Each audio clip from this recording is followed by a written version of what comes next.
Chitranshi and today we'll speak about the following. Gender parity progress stalls. India boosts solar investment.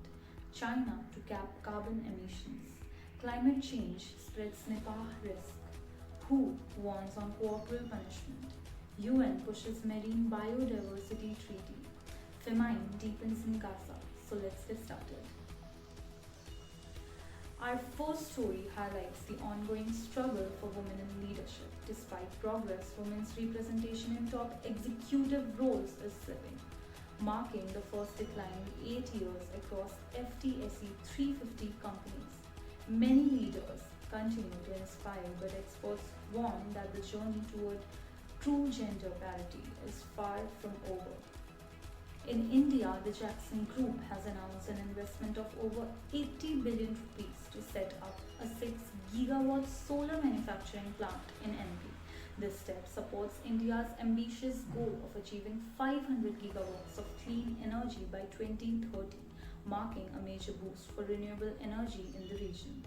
China is set to introduce absolute carbon emissions caps in its trading market by 2027, a first for the nation. Initially targeting industries with stable emissions, the plant aims to expand by 2030 with stricter regulations.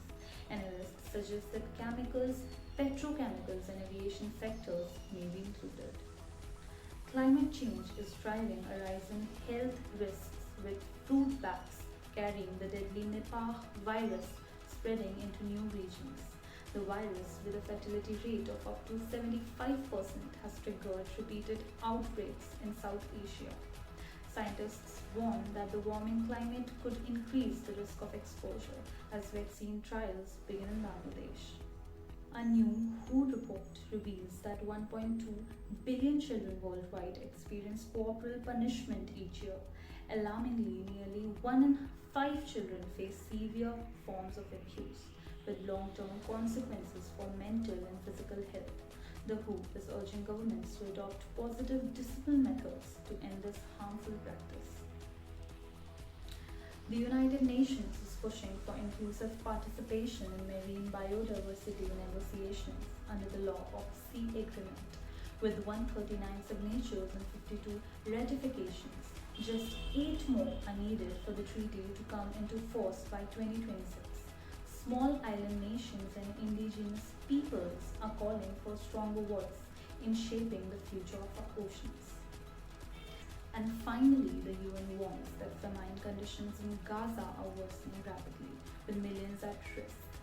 Secretary General Antonio Guterres has condemned the crisis as a man-made disaster and called for an immediate ceasefire to allow humanitarian aid and medical supplies to reach those in desperate need. Thank you for watching. This was me, Chitranshi, for the UN Sustainability News. Like, comment and subscribe, and stay tuned for our next episode coming next week. Until then, goodbye and take care.